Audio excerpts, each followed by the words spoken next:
Recently, Australia and Norway has submitted a submission to the UNFCCC about a potential global agreement post-2015, Yeah. which would include a scaling up of our ambition around reducing pollution emissions. How would Kyoto sort of fit into this global scheme in the submission's eyes and in your eyes? Well, there'd be some kind of.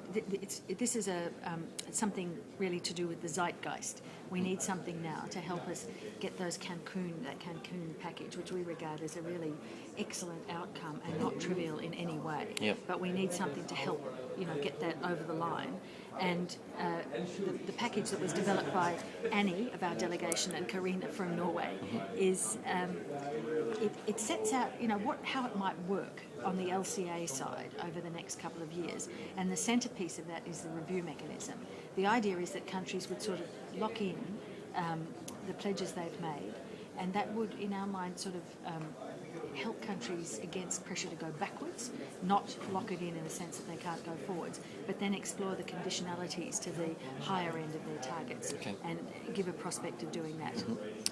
Great. Recently, the EU has put forward a proposal for a financial transaction tax, and we've also seen Bill Gates in a report commissioned for the G20 support a financial transaction tax. We know that a financial transaction tax is a great opportunity to raise much needed money for the Climate Fund and climate finance to help poor people in developing countries adapt to climate change. What's Australia's position around a financial transaction tax, and how are we kind of supporting progress for this potentially new way of creating money? Well, the financial transaction tax is one of a number of things that have been put out as potential policies for domestic governments. One of them is, of course, relates to funds that could be derived from bunkers fuels, and of course there's a wires tax proposal. There are a number of them. And they were all put forward in the context of the UN Secretary-General's high-level panel on financing. There's a suite of possibilities, and the reason that there's a suite is because some things will work for some governments and some will work better for others. And the Australian government is in the process of assessing all of those things, and it will come. We expect the government to come to a sort of whole-of-government landing on what would work for Australia over the next 12 months. But I can't give you a sort of flash insight on FTT at the moment. Great.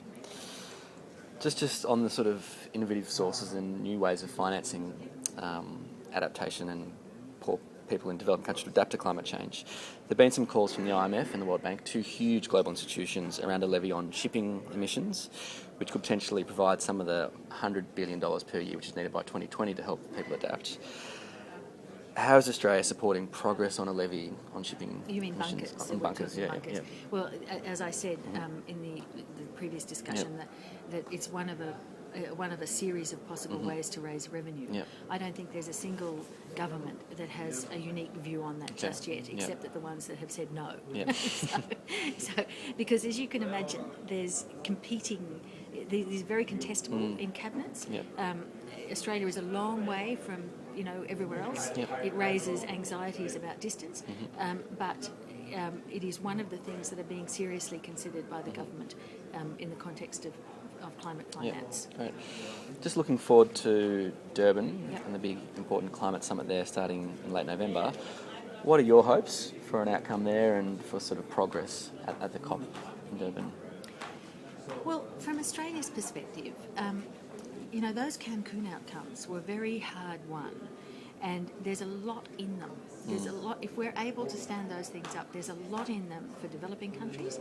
There's a lot in them for mitigation action, and it sets forward a series of building blocks that could lead to a potential global regime over time.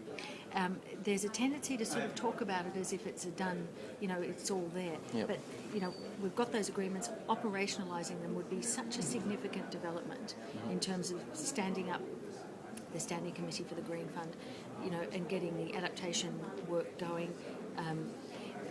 Wonderful work is prospective on mitigation and MRV. If that transparency element can be worked out for the major emitting countries, that would be transformative for how this kind of discussion is seen over time.